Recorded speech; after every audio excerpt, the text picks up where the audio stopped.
نگاہ سے تو مجھے دیکھ رہی ہے، کل محبت میں نگاہ ڈال رہی تھی، آج نفرت میں نگاہ ڈال رہی ہے، تب عورت کہتی ہے فاطمہ ثانیہ، اے عبداللہ اب تجھ سے مجھے مجھ سے کسی چیز کا مطالبہ نہیں ہے، کوئی خواہش نہیں ہے، جس نور کی جس چمک کی وجہ سے میں تجھ پر فدا ہوئی تھی وہ نور کسی اور نے لوٹ لیا ہے، اس چمک کو کسی اور نے چک لیا ہے، اب اس سے مجھے کوئی خواہش نہیں ہے، مجھے تجھ سے کوئی خواہش نہیں ہے۔ تو معلوم کیا ہوا، نور محمدی حضرت عبداللہ کی پیشانی میں جب جگمگا رہا تھا اس وقت دنیا کے لوگ فدا ہو رہے تھے، جب نور محمد بی بی آمنہ خاتون تک پہنچ گیا ہے اب کوئی کہتا ہے مجھے تجھ سے کوئی مطلب نہیں ہے، وہ نور منتقل ہوتا ہوا بی بی آمنہ خاتون تک پہنچ گیا ہے۔ اب دیکھیں حضرت اب میرے نبی صلی اللہ تعالیٰ علیہ وسلم ابھی اس دنیا میں آئے نہیں ہے، لیکن آئے نہیں ہے، آنے کا صرف 55 دن باقی ہے، صرف 55 دن باقی ہے۔ اللہ کا کرشمہ دیکھیے، دنیا کا بہت بڑا بادشاہ، یمن کا بہت بڑا بادشاہ، انسان جب کسی سے حسد میں آتا ہے، جلن میں آتا ہے، ایک ڈاکٹر ہے وہ دیکھ رہا ہے کہ دوسرا ڈاکٹر میرے ساتھ پریکٹس کر رہا تھا، میرے پاس کم پیشنٹ ہے، اس کے پاس پیشنٹ زیادہ ہو رہے ہیں، وہ حسد میں آ جاتا ہے، طرح طرح سے اس کو ناکام کرنے کی کوشش کرتا ہے۔ اسی طرح ایک کسان ہے، وہ یہ سوچ رہا ہے میرا علیہ ہے، ہمارے کھیت 1 بیگھہ کی ہے، اس کی بھی ایک کھیت 1 بیگھہ کی ہے، ہمارے کھیت میں 15 من یا 15 کوئنٹل کٹھا مکہ ہوتا ہے، اس کی کھیت میں 20 کوئنٹل 25 کوئنٹل، وہ اس سے وہ حسد میں آتا ہے، جلن میں آتا ہے، پریشان ہوتا ہے۔ شباب صوفی صاحب ہیں، ان کے ساتھی لوگ مہینہ میں 5 پروگرام کرتے ہیں، یہ مہینہ میں 15 پروگرام کر لیتے ہیں، اب جس کا کم پروگرام ہوتا ہے اب وہ حسد میں ہے، جلن میں ہے، پریشان ہے، ارے اس کا پروگرام کیسے اتنا ہو جاتا ہے، کیسے یہ اتنی دور دور چلا جاتا ہے، کبھی حیدرآباد چلا جاتا ہے بریانی کھانے کے لیے، کبھی بنگلور چلا جاتا ہے، کبھی کہاں کہاں چلا جاتا ہے، سمجھ سے باہر ہے۔ ہماری اتنی شہرت ہے پھر بھی ہم آج تک حیدرآباد نہیں جا سکے، آج تک بنگلور نہیں جا سکے، آج تک دارجلنگ نہیں جا سکے، وغیرہ وغیرہ۔ ایک ایسی ایگزامپل دی جاتی ہے ذہن کو قریب کرنے کے لیے، یہ دنیا میں عام انسان کا حال ہے، کوئی انسان کسی کی ترقی دیکھ کر چلتا ہے، کوئی انسان کسی کی شہرت سے پریشان ہو جاتا ہے، کوئی انسان کسی کی مادی طاقت سے پریشان ہو جاتا ہے، ایک عجیب عصبیت ہے، عجیب ماحول ہے، ایک گاؤں والا اس گاؤں سے پریشان، اس گاؤں کا عالم اس گاؤں کے عالم سے پریشان، اس گاؤں کا امام اس گاؤں کے امام سے پریشان، اس گاؤں کے مولوی اس گاؤں کے مولوی سے پریشان۔ یہ پریشانی کا عالم کیا ہے؟ یہ سوچ کی کمی ہے، یہ فکر کی کمی ہے، یہ دل کی تنگی ہے۔ ارے دل میں کشادگی لاؤ، سوچ میں بالیدگی لاؤ، اللہ پر توکل کرو اور اس بات پر یقین کرو ان اللہ یرزق من یشاء بغیر حساب، اللہ جسے چاہتا ہے بے حساب عطا کرتا ہے، اللہ ہی عزت دیتا ہے، اللہ ہی شہرت دیتا ہے۔ تو پریشان ہونے والا کون ہے؟ وہ مولانا ہے، گاؤں کی سرپرستی کر رہا ہے، وہ مولانا ہے، علاقے کی رہبری کر رہا ہے، علاقے رہنمائی کر رہا ہے۔ کسی مولانا کی کیا مجال کہ کسی کی رہنمائی کرے گا، کسی عالم کی کیا مجال کہ کسی کی سرپرستی کرے گا، کسی کی کیا مجال کہ ایم ایل اے بن جائے گا۔ جب تک آپ ووٹ نہیں دو گے ایم ایل اے نہیں بن سکتا، جب آپ ووٹ نہیں دو گے مکھیا ممبر نہیں بن سکتا، آپ کا سپورٹ جب تک نہ ہو کوئی رہبر نہیں ہو سکتا، آپ کا سپورٹ جب تک نہ ہو رہنما نہیں ہو سکتا، مقتدی کی خواہش نہ ہو تو کوئی امام نہیں بن سکتا۔ یہ اللہ کی جانب سے ہے، جس کو جو چاہے مقام عطا ہو جائے، یہ من جانب اللہ ہے۔ ہم پریشان ہونے والے کون ہیں؟ اللہ پر یقین کی جب کمی ہو جاتی ہے، توکل کی کمی ہوتی ہے، انسان کے دل میں حسد پھلنے لگتا ہے، جلن پھلنے لگتا ہے۔ اللہ پاک کی بارگاہ میں دعا ہے اللہ پاک ہم سب کا سینہ عشق رسول کا مدینہ بنا دے، ہم سب کو سچا پکا عاشق رسول بنا دے۔ یمن کا بادشاہ اب رہا جلن میں آیا، حسد میں آیا، کس سے جلا، کس سے حسد کیا؟ کسی دنیا دار کے گھر سے نہیں، پروردگار کے گھر سے، خانہ کعبہ سے، اللہ کے گھر سے وہ حسد میں آ گیا۔ کیا حسد میں آیا کہ خانہ کعبہ جس کی طرف لوگ دور دراز سے آتے ہیں، دنیا کے کونے کونے سے آتے ہیں، ایسا کیا جائے کہ اپنے ہی شہر میں ایک ایسا محل تیار کر دیا جائے اور اس سے زیادہ قیمتی پتھر سے، جتنا قیمتی پتھر خانہ کعبہ لگا ہوا اس سے زیادہ قیمتی پتھر لگا کر ایک محل بنایا جائے، خانہ کعبہ سے زیادہ لمبا چوڑا بنایا جائے، اور پھر اعلان کر دیا جائے عرب کے بادشاہ کو ہاتھ کر کے کہ کوئی لوگ ادھر نہ جائے، خانہ کعبہ کی طرف نہ جائے، بلکہ یمن کا جو بادشاہ ابرا جو گھر بنایا ہے اس کو دیکھنے کے لیے جائے۔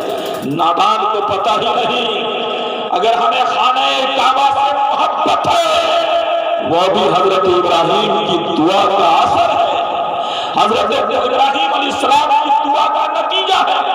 جب حضرت ابراہیم علیہ السلام غیر ذی زرع میں بغیر گھاس پات کے میدان میں، چٹیل میدان میں حضرت بی بی ہاجرہ خاتون حضرت اسماعیل علیہ السلام کو تنہا رکھ کر واپس ہو رہے تھے، اس وقت بی بی ہاجرہ خاتون نے دامن تھام لیا تھا، اے میرے شوہر، اے میرے سرتاج، آپ مجھے اکیلے چھوڑ کر کیوں جا رہے ہیں؟ کیوں مجھے تنہا چھوڑ کر جا رہے ہیں؟ حضرت ابراہیم علیہ السلام خاموش ہے، کیا جواب دیں؟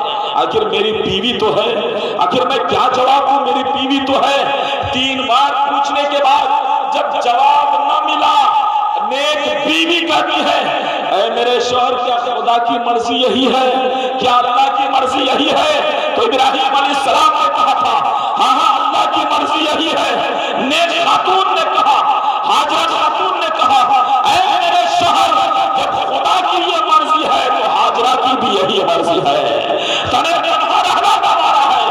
لیکن آج ہم اور آپ اپنی عورتوں کا، اپنی بیویوں کا جائزہ لیں، آج وہ کسی چیز پر تشکر کرنے کو تیار نہیں، شکرانہ ادا کرنے کو تیار نہیں، صبر کا نام و نشان نہیں، ہر چیز میں بسیط ہو جاتی ہے۔ آپ پر اتنی بوجھ آ دیتے ہیں، آپ پریشان ہو کہ 1000 روپے یا 500 روپے یا 200 روپے آمدنی، لیکن بیوی کی فرمائش دن میں 500 روپے کی ہے، کیسے کیا کیا جائے؟ نادان بیوی کہتی ہے جہاں سے پاؤ گے لانا ہوگا، جہاں سے لاؤ تمہیں میری خواہش پوری کرنی ہوگی۔ لیکن اللہ اکبر، وہ عورت جو اپنے شوہر پر ظلم کرتی ہے، یقیناً اس کا حشر کسی نافرمان کے ساتھ ہوگا، لیکن جو عورت اپنے شوہر کی صلاحیت دیکھ کر صبر کے دامن کو تھامے رہتی ہے، یقیناً اس کا حشر و نشر صابرہ اور شاکرہ بی بی فاطمہ زہرا رضی اللہ تعالی عنہ کے ساتھ ہوگا۔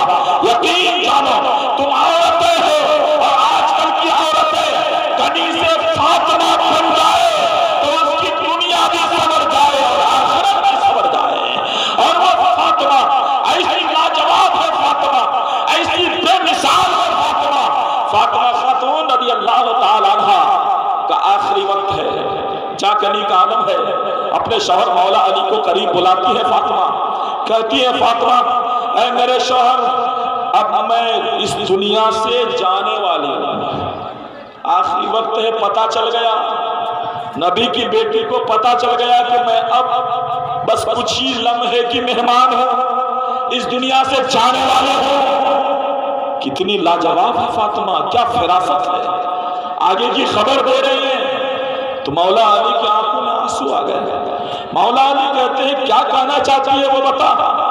بیوی فاطمہ کہتی ہے اے میرے شوہر، میں جس غسل میں ہوں اسی غسل میں مجھے دفن کر دیا جائے، الگ سے غسل نہ دلایا جائے۔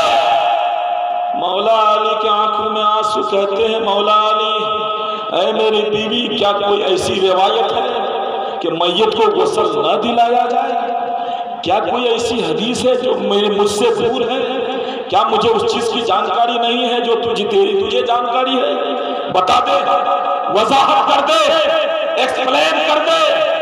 فاطمہ کہتے ہیں نہیں ایسی کوئی روایت بھی نہیں، ایسی کوئی حدیث بھی نہیں۔ تو مولا علی کہتے پھر تو یہ کیا کہہ رہی ہے؟ فاطمہ کہتے ہیں میرے شوہر، میری خواہش تمنا ہے، میں وہ فاطمہ ہوں، آپ کے علاوہ آج تک میرے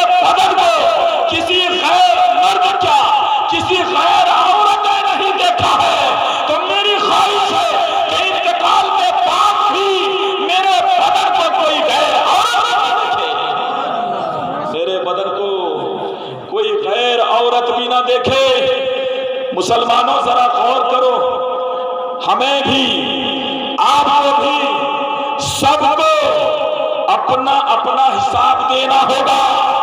یہ کہہ کر چھٹی نہیں ملے گی کہ اپنا ہی خالی حساب دینا ہوگا۔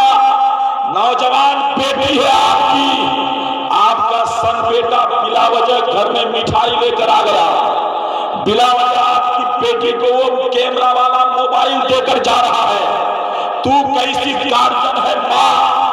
یقیناً جس گھر میں بھی برائی پیدا ہوتی ہے یا لڑکیاں یہ گھر سے وہ گھر بھاگ جاتی ہے، اس میں بہت بڑا رول اس کی ماں کا ہوتا ہے۔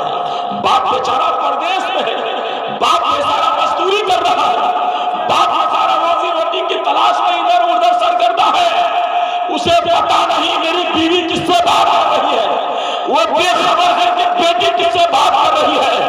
خدا کی قسم باپ بے خبر ہو سکتا ہے لیکن ماں کبھی بے خبر نہیں ہو سکتی ہے۔ ماں کو بیٹی کی ہر نقل و حرکت معلوم ہے، ہر طرح کے حرکات و سکنات سے ماں واقف ہوا کرتی ہے۔ 100% اگر بیٹی بد چلن ہو گئی ہے تو اس کی ماں ذمہ دار ہے۔ لیکن میرے دوستوں، اگر کسی کی بیٹی ایسی ہے، کسی کی ماں ایسی ہے تو وہ مجھے گالی نہ دے بلکہ میری بات کو وہ دل سے قبول کرے۔ میں جس مقام پر ہوں، اللہ نے جو نوازا ہے، حق بات بولنا اپنا کام ہے، قبول کرنا یا نہ کرنا یہ آپ کی مرضی ہے۔ میں ان کے طرح ڈنڈا دکھا کر آپ کو ڈرا کر قبول نہیں کراؤں گا۔ آخر میں کوئی بھی عالم، کوئی بھی مقرر تقریر کرتے ہیں تو یہی کہتے ہیں وَمَا عَلَيْنَا إِلَّا الْبَلَاغُ، ہم پر بس اتنا ہے کہ میں تم تک پہنچاتا ہوں، اس سے زیادہ ہم پر کوئی ذمہ داری نہیں ہے، اتنی ہی تبلیغ کی ذمہ داری ہے۔ لیکن میرے دوستو، ہم اپنے آپ کو سدھارنے کی کوشش کریں، اپنے اہل و عیال کو سدھارنے کی کوشش کریں۔ کیوں؟ اس لیے کہ اللہ پاک قرآن مقدس میں ارشاد فرماتا ہے یا ایھا الذین آمنوا قوا انفسکم واہلیکم نارا